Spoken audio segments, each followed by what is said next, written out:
په اوو سیزونو باندې غسل په بنده باندې واجبېږي. اووه سیزونه دي چې د هغې سره په بنده باندې غسل واجبېږي. اولنی نمبر خروج المنی الى ظاهر الجسد انفصل عن مقره بشهوة من غیر جماع. اول نمبر د انسان د بدن نه چې منی خارج شي. د انسان د تشو د سماتی د زینا سلور سیزونه خارجیږي. یو تشو د سماتی دی، یو ته ودی وی، یو ته مزی وی، یو ته منی وی. په دې دریو سره صرف او د سماتی او په دې یو سره غسل واجبېږي. تشو د سماتی سره او د سماتی او مزی او ودی چې دا نو دې سرم صرف او د سماتی او منې سره غسل واجبېږي. د دې درې واړو په منځ کې فرق دا دی چې ودی کله کله د تشو د سماتی نه بعد د انسان نه سپینې اوبه لاړې شي، دې ته ودي وی. او مزی د بندنه د شهوت په وخت کې سپینې اوبه لاړې شي، خو د هغې نښه دا ده چې هغې سره شهوت کې کمې رانشي او ختم نشي. دې دواړو سره صرف او دس ماتي او منې سره غسل واجبېږي. د منې نښه دا ده چې د دې نه بعد د بنده شهوت هغه کم شي او یا ختم شي، د شهوت هغه جوش یې ختم شي. نو دې ته منی ویل کېږي چې کله دا د بنده نه خارج شي نو دې سره غسل واجبېږي. خو قید یې لګولې دی چې انفصل عن مقره بشهوتن. قرآن کې الله فرمای من بین الصلب والترائب، د سړی منی د شانه ده، د شانه روزي.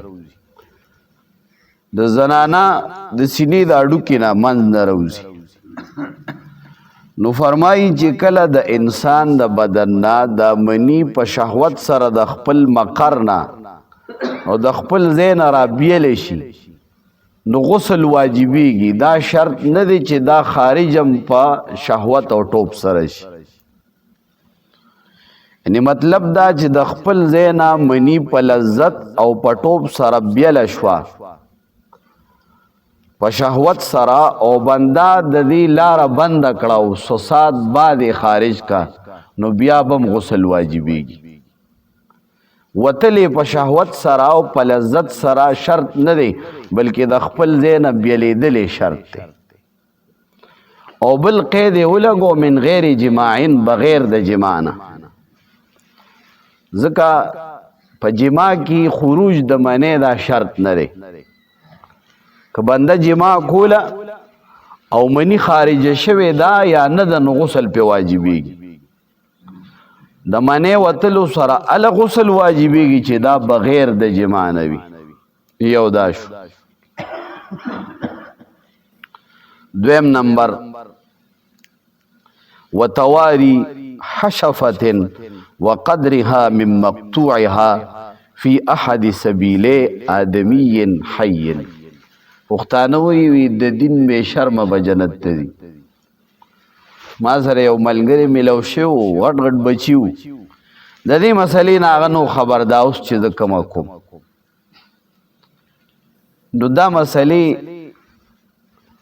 دې کې کو زه تاسو نو شرمېږم او خبرې صفا صفا نه کوم نو بیا پوهه نه راځي. نو دا خبرې په قرآن کې هم دي، احادیثو کې هم دي، کتابونو کې هم دي. او دا خلک زموږ نه زیات حیادارو. رسول الله صلی الله علیه وسلم زموږ نه زیات حیادارو. حضرت عمر زموږ نه زیات حیادار او غیرتی و. هغه دا خبرې صفا کړي دي. احادیثو کې بی بی عایشې امت ته بیان کړي دي، زنانه ده.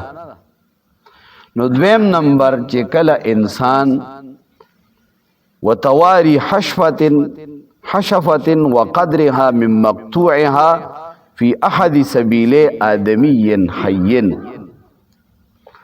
چې کله انسان د انسان سره دخولو کی شرمگاه په شرمگاه کې داخل شي او کوم ځای پورې دا نارینه سنتیږي دک نه دا داخل شي نو کومنی خارج شوي او کني غسل واجبي. انسان ژوندی وي مړی نه وي زناور نه وي مړی زناور کی اخراج د منع شرط ته جمدی انسان وي که مخکې شرمگاه ده که رستو شرمگاه ده او کوم ځای پورې انسان نارینه مسلمان سنتیږي دغه نه مقدار دا نه دخول شي نو کمنی وغیره خارج شوی دا او کنه دا په دواړو باندې غسل واجب شو. غسل واجبیږي په فاعل باندې هم او په مفعول باندې هم. دا هم مسله. او دریم نمبر وانزال المنی بوطء میتة او بهیمة. کچره انسان ژوندی نو مړو یا زناور والعیاذ بالله مسله دا مسله به بیانی نو په هغې کې بیا د منع اخراج شرط دی.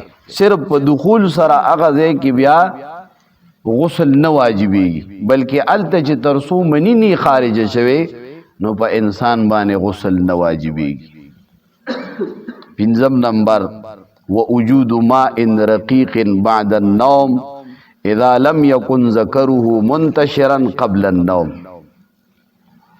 یو بنده د خوب نه راپاڅېد او خوب سوته یاد نه دي چېره خوب کې ما باندې غسل اوړېدلی دی یا نه خو چې د خوب نه راپاڅېد نو لوندوالي ولیده چې دا خو مني ده نو د باندې غسل واجب دی. که څه ورته یاد دي او که نه دي خو د باندې غسل واجب دی. او بل شپږم نمبر چې کله یو بنده هغه باندې بېهوشي راشي یا نشې کړې وي او د دې بېهوشۍ نه یا د دې نشې نه دې ښه شي او بیا یې لوندوالي ولیده چې دا خو مني ده نو دې سره هم په ده باندې غسل واجبېږي. خو که یو سړی بیمار و کله کله انسان بیمار شي نو بغیر د شهوت او د لذت نه د ده نه مني خارجېږي د بیمارۍ د وجې نه. یا بعضې ټیم بنده یو دروند څیز اوچت کي مني ته نه خارج شي بغیر د لذت او بغیر د شهوت نه نو دغې سره غسل نه واجبېږي. خو که خوب نه راپاڅېد یا دې بېهوش و یا پې غوټه وغیره راغلی وه او د هغې نه بعد یې مني ولیدله نو ده باندې غسل دا واجبېږي. او اووم نمبر وبحیض و نفاس. په حیض او نفاس چې د زنانو بیماریانې دي په دې سره غسل دا واجبېږي. او بیا آخر کې مصنف علیه الرحمت یو قید لګی ولو حصلت الاشیاء المذکورة قبل الاسلام فی الاصح. د دې مطلب دا دی چې یو سړی کافر مسلمان نو اسلام یې نو قبول کړي او دا مسائل ورته پیښ شو مخکې د اسلام نه او بیا د هغې نه پسې کلمه ووي نو یو قول دا دی چې په ده باندې غسل نشته ځکه چې دی مکلف نه دی د کلمه نه وویلې نو ده ته د اسلام د احکامو حکم ورته نشته نو په ده غسل نشته.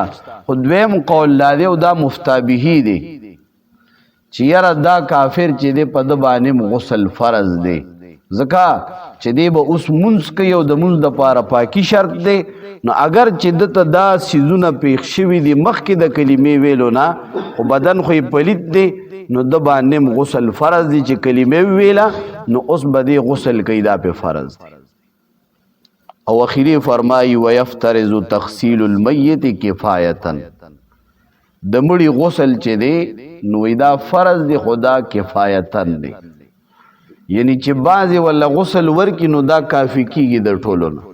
یو فرض عین وي یو فرض کفایي وي نو مړي له غسل ورکول لا فرض کفایي دي او دا په ټولو باندې لازم نه دي. که بعضې ولا ورکي نو د ټولو غاړه په خلاصيږي. نو دا هغه اوه صورتونه چې هغې سره غسل په بنده واجبېږي او د هغې نه بعد غسل کول لا په بنده باندې لازمیږي. الله هم دې صحیح پوهې نصیب کړي. او که د چا څه داسې په مسله کې بیا شک وي یا خبره باندې ونه رسي یا نور څه مسلې، نو هغه ما سره بیا رابطه کولی شي.